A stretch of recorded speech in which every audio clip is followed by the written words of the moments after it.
Scenario first. तो ये second वाला हम देख लेते हैं। 35 years old female, age note कर लें, 35 ईयर्स ओल्ड है। ठीक है, फिर क्या है, 3 मंथ्स हिस्ट्री है किसकी, मतलब कि थोड़ा सा ज़्यादा देर की है। क्या हिस्ट्री दे रही है वो, कि ब्लडी डायरिया हो रहा है मुझे। ठीक है, ब्लड आ रहा है with lower abdominal crampy pain, और साथ में क्या हो रहा है, क्रैम्पी पेन हो रही है। She also gives history of fever, weight loss and occasional large joint pains. तो इसमें मोस्ट लाइकली डायग्नोसिस आपने बताना है। ठीक है, तो ये वाला हो गया। इसके साथ ही हम ऊपर वाला भी डिस्कस कर लेते हैं कि 28 ईयर्स ओल्ड फीमेल, यहाँ पे भी देखें 28 ईयर्स है, 35 ईयर्स है। ठीक है, अभी हम देखेंगे कि इसकी एज क्या होती है इस डिज़ीज़ की। 6 मंथ्स हिस्ट्री है, वहाँ पे 3 मंथ्स थी, यहाँ पे 6 मंथ्स की हिस्ट्री दे रही है क्रोनिक डायरिया की और लोअर एब्डोमिनल क्रैम्पी पेन। ठीक है, इसमें भी वही वाला आ गया, फीवर भी वही हो गया जो पहले था। म्यूकस एंड ब्लड, स्टूल में क्या आ रहा है, म्यूकस एंड ब्लड आ रहा है। वहाँ पे ब्लडी डायरिया था, यहाँ पे म्यूकस भी आ रहा है। ठीक है, एग्जामिनेशन पे हमें पता चला कि वो पेल हुई है। ठीक है, ब्लड लॉस है जिसकी वजह से वो थोड़ी सी पेल हो गई होगी। Mild tenderness all over the abdomen. ठीक है, एंड नो हेपेटोस्प्लीनोमेगैली। अब हम सोच सकते थे कि इसको जो टेंडरनेस हो रही है एब्डोमेन पे, वो इस वजह से हो कि लिवर की वजह से या स्प्लीन की वजह से, लेकिन हमें पता चला कि कोई हेपेटोस्प्लीनोमेगैली नहीं है। ठीक है, तो इन्वेस्टिगेशन में जब ब्लड लॉस की वजह से क्या होगा, हीमोग्लोबिन जो होगी वो उसकी कम हो गई है। देखिए 9.5 हो गई है, क्रोनिक डायरिया चल रहा है ना। ठीक है, तो इस तरह से उसका जो ल्यूकोसाइट काउंट हुआ है वो आपको दिखाया गया है। प्लेटलेट्स की अमाउंट बताई हुई है इन्होंने। ESR, सीरम एल्ब्यूमिन है और बिलिरुबिन है। AST-ALT करवाए हुए हैं, अल्कलाइन फॉस्फेटेज करवाया हुआ है। अल्ट्रासाउंड जो है एब्डोमेन उन्होंने करवाया लेकिन वो नॉर्मल था। मींस के वो जो टेंडरनेस उन्होंने एक चेक की थी कि लिवर का कोई मसला हो सकता है या एसच, तो वो कोई मसला एसच नहीं था। ठीक है, और फिर हम ये जो सारे ये है ना, ये आपकी CBC हम जो करवा रहे हैं, ये देखें CBC ESR करवा रहे हैं, एल्ब्यूमिन लेवल करवा रहे हैं। ठीक है, ये सारा कुछ जो है ना हम उसमें देखेंगे अपनी इन्वेस्टिगेशंस में। तो ये आपको अभी से पता चल गया कि ये जो डिज़ीज़ होगी, this is actually ulcerative colitis, जिसमें म्यूकस एंड ब्लड के साथ क्रोनिक डायरिया हो रहा है और इस तरह से फीमेल आ रही है। और इसकी जो एज होती है ना वो मोस्टली यंग अडल्ट्स में भी होती है, लेकिन 20 to 30 ईयर्स की एज में होती है। ठीक है, तो ये ऑलमोस्ट 28 to 35 ईयर्स ओल्ड की आपके पास जो है ना आएंगी ज़्यादा जो है लोग। तो जो क्रॉन्स डिसीज़ होती है वो फीमेल्स में ज़्यादा होती है, लेकिन जो अल्सरेटिव कोलाइटिस होता है उसमें कोई सेक्स प्रेडिलेक्शन नहीं होता एसच, लेकिन फिर भी यहाँ पे डिफरेंट आपके पास पेशेंट्स आएंगे। ठीक है, तो आपको यहाँ से ही पता चल गया कि आप इसमें CBC करवाओगे और इसके अलावा आप ESR करवाओगे, एल्ब्यूमिन लेवल चेक करवाओगे, LFTs करवाओगे और अल्ट्रासाउंड एब्डोमेन करवाओगे।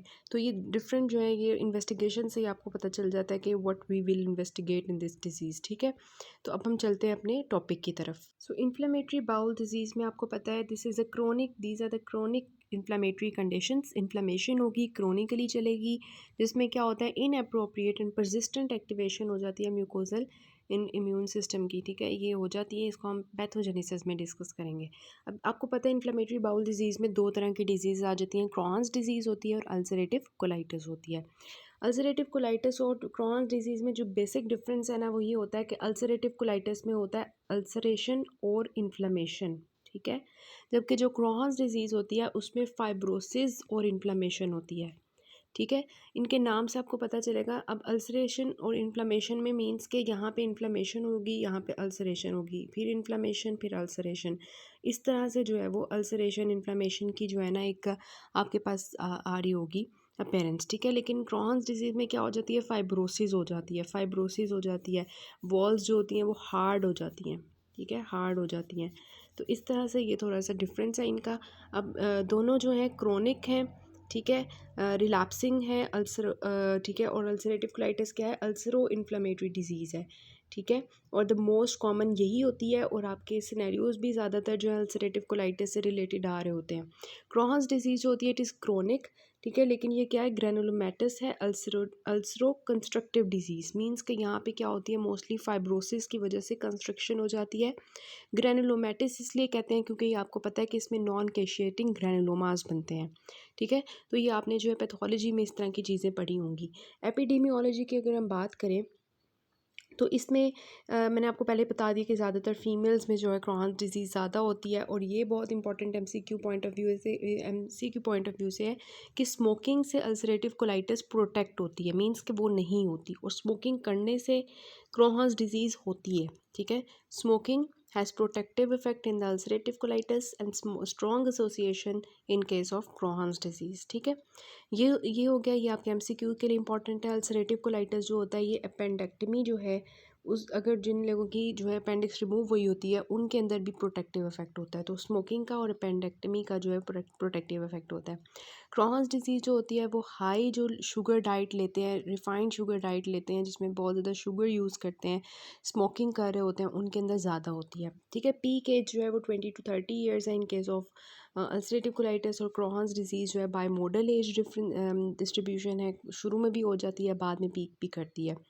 ठीक है, और ये दोनों जो है ज़्यादातर यंग अडल्ट्स में होते हैं, मतलब इनकी जो है ना ये इतनी नहीं है, लेकिन कोई भी आपके पास बूढ़े लोग भी आते हैं, यंग भी आते हैं, डिफरेंट कैटेगरीज के आ सकते हैं। ठीक है, अब हम बात करते हैं कि इसकी ना इनके जो है बेसिक जो इनकी पैथोलॉजी है, ठीक है, पैथोजेनेसिस है वो क्या है। ठीक है, तो उनकी हम थोड़ी सी बात कर लेते हैं।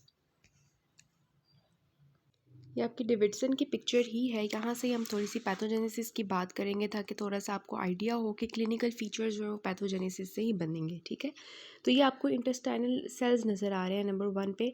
अब ये इंटेस्टाइनल सेल्स जो हैं वो 3 तरह के होते हैं, जो हमने पैथोलॉजी में भी डिस्कस किया था। एक होते हैं हमारे एम सेल्स, ये जो आपको ऑरेंज कलर के दिखाए हुए हैं, ठीक है, एम सेल्स होते हैं। इसके अलावा एक हमारे होते हैं पैनेथ सेल्स, ठीक है, पैनेथ सेल्स होते हैं। ठीक है, और एक और बना लें आप कि एक होता है हमारे गोबलेट सेल्स। ठीक है, गोबलेट सेल्स का तो आपको पता होगा इंटेस्टाइन के अंदर होते हैं। तो 3 तरह के सेल्स होते हैं, एम सेल्स होते हैं, ठीक है, पैनेट सेल्स होते हैं, और गोबलेट सेल्स होते हैं। ठीक है, अब कौन सी ऐसी चीज़ें होती हैं जो नॉर्मली हमारे अंदर होती हैं और प्रोटेक्शन प्रोवाइड कर रही होती हैं। अब ये जो आपको और ब्राउन कलर के नज़र आ रहे हैं ना, ये आपके कौन से बैक्टीरिया हैं, जो आपके नॉर्मल बैक्टीरिया भी हो सकते हैं, जो नॉर्मल फ्लोरा है, या बाहर से जो आप एक्सोजेनस बैक्टीरिया होते हैं वो भी हो सकते हैं। ठीक है, अब ये किस तरह से हमारी बॉडी जो होती है इन बैक्टीरिया को हमारी जो है पास करने से रोक रही होती है, कि किसी तरह ये सेल्स के थ्रू पास होके हमारी बॉडी के जो अंदर की तरफ इंटेस्टाइन की तरफ ना आ जाए ना। ल्यूमेन में अभी ये, ठीक है, ल्यूमेन के अंदर है। अब इनको प्रोटेक्ट करना है हमारी बॉडी ने, कि इनको अटैक नहीं करने देना। ठीक है, तो ये 3 सेल्स क्या कर रहे होते हैं, जो एम सेल्स होते हैं वो क्या करते हैं, ये जो एम सेल्स आपको ऑरेंज कलर के दिखाए हुए हैं, ये क्या करते हैं कि ये देखें, दिखाया भी हुआ है इन्होंने कि ये बैक्टीरिया को पकड़ते हैं, ठीक है, और एंटीजन प्रेजेंटिंग सेल्स को प्रेजेंट करते हैं कि ये पकड़ो ज़रा इस बैक्टीरिया को और मारो। ठीक है, एंटीजन प्रेजेंटिंग सेल्स क्या करते हैं कि जो हमारे टी हेल्पर सेल्स होते हैं उनको दे देते हैं, टाइप 1 टी हेल्पर सेल्स को वो बैक्टीरिया दे देते हैं, वो पकड़ के उनका काम तमाम कर देते हैं। ठीक है, नॉर्मली ये हो रहा होता है। दूसरे जो हमारे पैनेट सेल्स होते हैं, जो पिंक कलर के आपको दिखाए हुए हैं, ठीक है, ये जो पैनेट सेल्स होते हैं ना, ये रिलीज़ कर रहे होते हैं एंटी माइक्रोबियल फैक्टर। ठीक है, एंटी माइक्रोबियल फैक्टर जो होता है ये भी जो है हमारे बैक्टीरिया के अगेंस्ट, मतलब ये प्रोटीन होती है जो बैक्टीरिया को पकड़ के मार देती है। ठीक है, उनको अटैच नहीं होने देती और अंदर आने नहीं देते। ये एंटी माइक्रोबियल फैक्टर्स होते हैं जो पैनेट सेल्स रिलीज़ कर रहे होते हैं।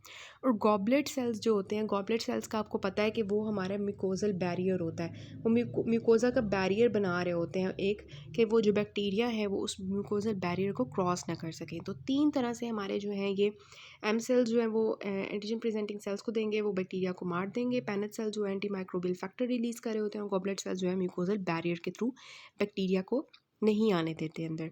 ये नॉर्मली चल रहा होता है। एम सेल्स का ये मोस्टली जो है म्यूकोजा एसोसिएटेड लिम्फोइड टिश्यू आपको पता होगा उनका पार्ट होते हैं। ठीक है, चौथी चीज़ जो यहाँ पे प्रोटेक्शन के लिए होती है वो होती है इन सेल्स के दरमियान में टाइट जंक्शंस होते हैं। ठीक है, टाइट जंक्शंस होते हैं, बैक्टीरिया इनके दरमियान में भी तो होके गुजर सकते हैं ना, लेकिन नहीं हो सकता ऐसे, क्योंकि ये नॉर्मली टाइट जंक्शंस होते हैं। ठीक है, टाइट जंक्शंस होते हैं सारे सेल्स के दरमियान में, जिसकी वजह से ये बैक्टीरिया क्रॉस नहीं कर सकते। तो इस तरह से जो है नॉर्मली ये सब कुछ चल रहा होता है हमारे अंदर। ठीक है। लेकिन जो आईबीडी के जो पेशेंट्स होंगे, इन्फ्लेमेटरी बाउल डिजीज़ के जो पेशेंट्स होंगे, उनके अंदर होगा क्या? ठीक है, उनके अंदर ये होगा कि कुछ रिस्क फैक्टर्स होंगे जिसकी वजह से ये नॉर्मल मैकेनिज्म जो होगा पैनेट सेल्स का, एम सेल्स का, गॉबलेट सेल्स का, टाइट जंक्शंस का, ये ख़राब हो जाएगा। ठीक है। रिस्क फैक्टर्स कौन कौन से हैं, उसमें बहुत इंपॉर्टेंट चीज़ होती है फैमिली हिस्ट्री। अगर फैमिली हिस्ट्री हो इन दोनों डिजीज़ की, ऑटो इम्यूनिटी, एक पेशेंट के अंदर जो है ऑटो इम्यूनिटी के चांसेस ज़्यादा हों। ठीक है, मतलब ये ज़्यादातर ना इन्वायरमेंटल फैक्टर्स भी होते हैं, जेनेटिक फैक्टर्स भी होते हैं, ये दोनों मिल के इस डिज़ीज़ को क्रिएट करते हैं। ठीक है, इसके अलावा जो है वो ऐसे लोग जो बहुत ज़्यादा एंटीबायोटिक्स जो है ना, एंटीबायोटिक्स, ठीक है, उनका हैवी यूज़ कर रहे हैं। और एंटीबायोटिक्स आपको पता होगा कि ये एंटीबायोटिक्स जो होते हैं ये क्या करते हैं कि हमारे नॉर्मल फ्लोरा को डिस्टर्ब कर देते हैं। नॉर्मल फ्लोरा नॉर्मली हमारे इंटेस्टाइन को तंग नहीं कर रहे थे, लेकिन हम एंटीबायोटिक्स दे दे के जो होते हैं normal flora, for example clostridium difficile का आपको पता होगा, वो उसको तंग कर देते हैं, जिसकी वजह से वो अब पहले जो अटैक नहीं कर रहा था हमारी बॉडी को, अब अटैक करेगा। ठीक है। इसके अलावा जो जंक फूड्स खाते हैं ज़्यादा, उनकी वजह से भी ये प्रॉब्लम हो सकती है। ठीक है, इसके अलावा स्मोकिंग है, अल्कोहल है। स्मोकिंग का मैंने आपको बता दिया क्रॉन्स डिजीज़ की तरफ जाता है। एनसेड्स का जो बहुत ज़्यादा यूज़ करते हैं, पेन किलर्स बहुत ज़्यादा यूज़ करते हैं। अब एनसेड्स जो है ये मैंने आपको पहले पेप्टिक अल्सर का भी बताया था, ये पेप्टिक अल्सर भी कॉज करने में रोल प्ले कर रहा होता है, गैस्ट्राइटिस कॉज करता है, तो यहाँ पे भी जो एनसेड्स का बहुत ज़्यादा रोल है। अब ये सारे जो रिस्क फैक्टर्स हैं, ठीक है, एज भी वैसे रिस्क फैक्टर है लेकिन ऐसा नहीं है, ये इंपॉर्टेंट रिस्क फैक्टर्स मैंने आपको बताए हैं। ठीक है, ये सारे रिस्क फैक्टर्स मिल के क्या करेंगे, ये जो नॉर्मल मैकेनिज़्म होगा इसको ख़राब कर देंगे। ठीक है, ये नॉर्मल मैकेनिज़्म जो हो रहा था कि एम सेल्स ने जो है वो एक नॉर्मल जो एंटीजन प्रेजेंटिंग सेल्स को देना था, एक नॉर्मल जो है इम्यूनिटी क्रिएट होनी थी और उसमें बैक्टीरिया ने मर जाना था, वो नहीं होगा। पैनेट सेल जो है एंटी माइक्रोबियल फैक्टर रिलीज़ करना छोड़ देंगे। ठीक है, गॉबलेट सेल्स एक नॉर्मल म्यूकोजल बैरियर जो है वो मेंटेन नहीं कर पाएंगे। टाइट जंक्शंस बिटवीन द जो हमारे होंगे सेल्स, ठीक है, वो मेंटेन नहीं रह पाएगा। तो अल्टीमेटली ये जो जेनेटिक फैक्टर्स और इन्वायरमेंटल फैक्टर्स होते हैं, जेनेटिक फैक्टर्स एक पर्सन के अंदर फैमिली हिस्ट्री चल रही होती है। ठीक है, कुछ ऐसी जीन्स होती हैं जो पर्टिकुलर लोगों में होती हैं, चाहे HR2 होता है, इस तरह की जो म्यूटेशंस आती हैं उनकी वजह से ये नॉर्मल मैकेनिज्म ख़राब हो जाता है। ठीक है, जिसकी वजह से क्या होता है, अब जो नॉर्मल एक रिस्पॉन्स आएगा वो एग्जैजुरेट हो जाएगा। ठीक है, एंटीजन प्रेजेंटिंग सेल्स हैं, ये हमारे बैक्टीरिया को पकड़ेंगी, टाइप 1 हेल्पर सेल्स को देंगी और फिर एग्जैजुरेटेड इम्यून रिस्पॉन्स शुरू हो जाएगा। ठीक है, एग्जैजुरेटेड इम्यून रिस्पॉन्स में इंटरफेरॉन गैमा है, वो मैक्रोफेजिस को देंगे। मैक्रोफेजिस इतना ज़्यादा interleukin 1, interleukin 6, tumour necrosis factor alpha वो रिलीज़ करना शुरू कर देंगे। अल्टीमेटली ये जब सारे मैकेनिज़म्स चल रहे होंगे, ठीक है, तो ये वहाँ पर इन्फ्लामेशन करना शुरू कर देंगे।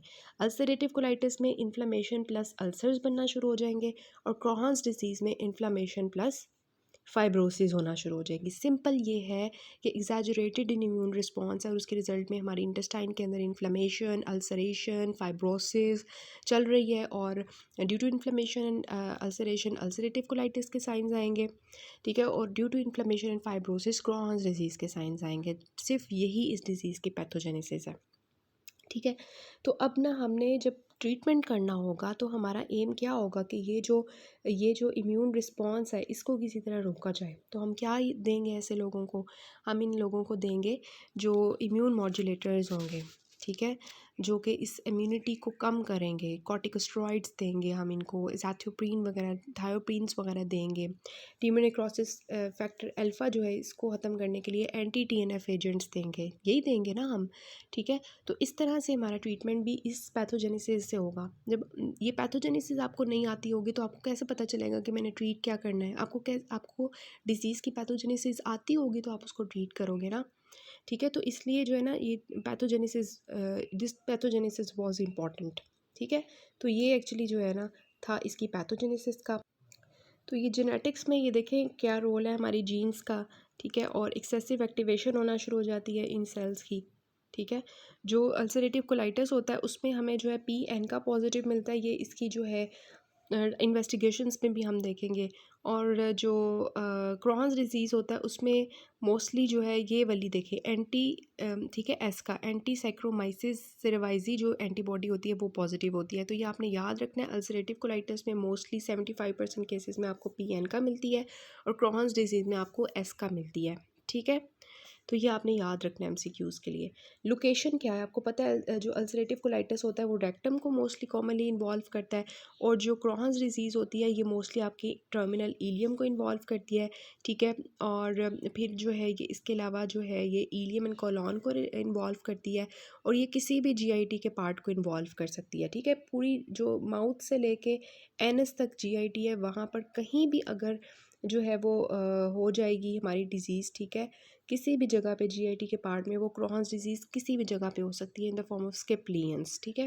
जबकि जो क्रॉन्स जब अल्सरेटिव कोलाइटिस होता है ये होता ही जो है रेक्टम में या कोलॉन में होता है। इसके नाम से आप याद कर सकते हैं, कोलाइटिस मींस कि ये जस्ट कोलॉन को इन्वॉल्व करेगा, ये रेक्टम तक के पार्ट को इन्वॉल्व करेगा, पूरी जीआईटी जो है उसको इन्वॉल्व नहीं करता, ठीक है। विट्सन के साथ साथ पिक्चर्स दिखा रही हूँ ताकि आपकी अच्छी सी तैयार हो जाए, ठीक है। तो ये देखें अब किस तरह की प्रेजेंटेशंस होती हैं अल्सरेटिव कोलाइटिस की। अगर तो सिर्फ रेक्टम को इन्वॉल्व कर रहा है, जो कि ज़्यादातर ये रेक्टम को ही इन्वॉल्व करता है, दिस इज़ नोन एज प्रोक्टाइटिस, ठीक है। फिर ये जो डिजीज़ होती है रिट्रोग्रेड फैशन में होती है कि रेक्टम से स्टार्ट होगी और पीछे की तरफ जाएगी, ठीक है।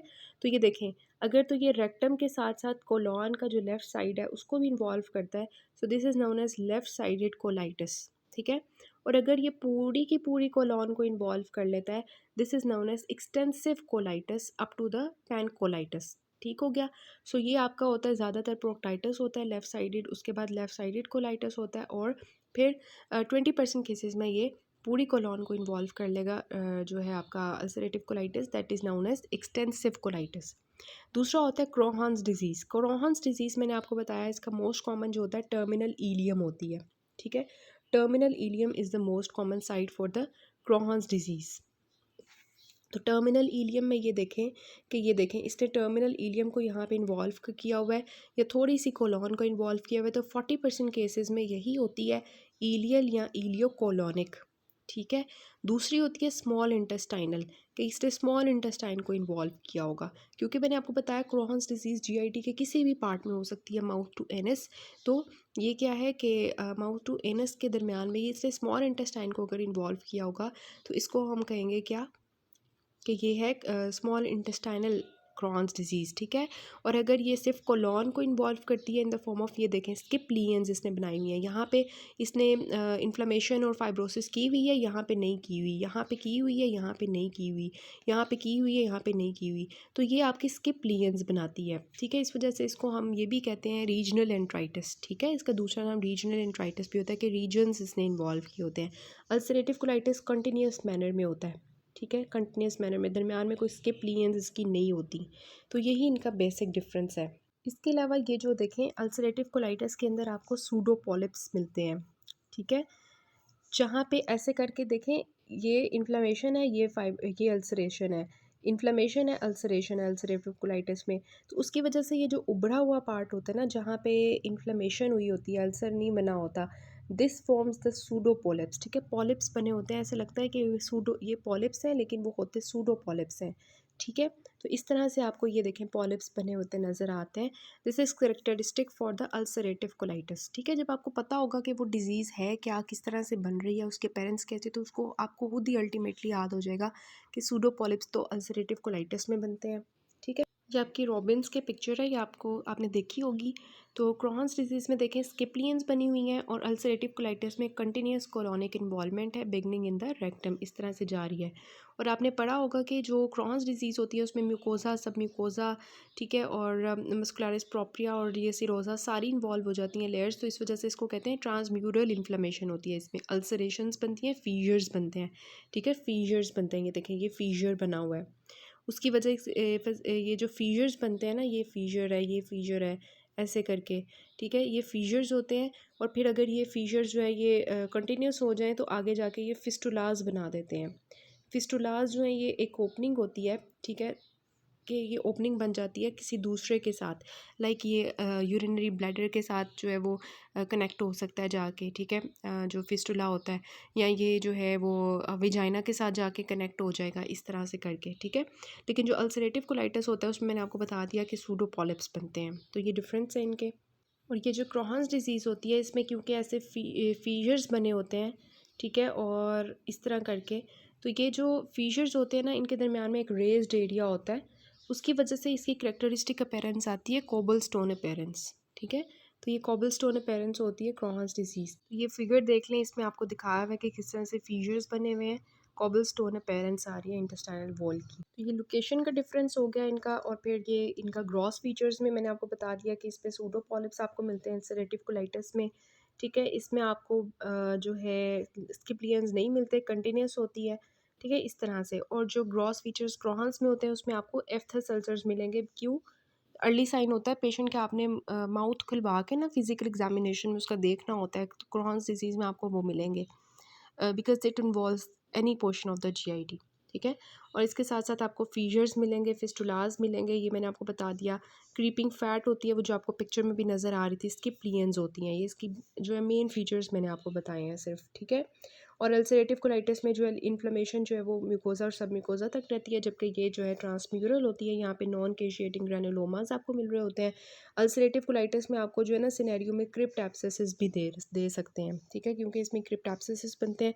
क्रिप्ट्स होती हैं ना ऐसे, जो इंटेस्टाइन की होती है ना ऐसे क्रिप्ट्स बनी होती है, फोल्डिंग्स बनी होती हैं, तो उसके दरमियान में ना जो क्रिप्ट्स होती हैं ऐसे करके, वहाँ पे जो है ना एब्सेसिस बन जाती हैं। This is known as crypt abscesses which are present in the ulcerative colitis and not in the Crohn's. Radiography जब आप करवाते हो, जो कि आपकी इन्वेस्टिगेशन भी है, उसमें आपको क्रॉहन्स डिजीज़ में स्ट्रिंग साइन मिलता है, जबकि जो अल्सरेटिव कोलाइटिस होता है उसमें आपको लेड पाइप अपीयरेंस मिलती है। ठीक है, ये डेविडसन का जो है एक डिफरेंस इन्होंने दिया हुआ है, एक दफ़ा आप रीड कर लें जस्ट। ये एंड पे अभी आपको समझ आ जाएगा जब हम इसकी मैनेजमेंट वगैरह करेंगे ना फिर। और ये फैक्टर्स आपने ये वाला टेबल कर लेना associate with development of the IBD. ठीक है, तो इसमें ये जो है ना इन्वायरमेंटल वाला, ये मैंने आपको बता भी दिया कि नॉन स्मोकर्स में जो है वो अल्सरेटिव कोलाइटिस होता है, स्मोकर्स में सीडी होता है। ठीक है, और हाई रिफाइंड शुगर डाइट की वजह से सीडी होता है, और गट माइक्रो डिस्बायोसिस जो हो जाती है इन दोनों में, उसकी वजह से होता है। पेंडेक्टमी प्रोटेक्ट्स अगेंस्ट अल्सरेटिव कोलाइटिस, ये आपने अच्छे से कर लेना है, और ऊपर वाला भी जस्ट रीड कर लेना, इन्वायरमेंटल अच्छे से कर लेना। ठीक है, इसके फीचर्स और इन्वेस्टिगेशंस वगैरह ना हम नेक्स्ट पार्ट से करते हैं।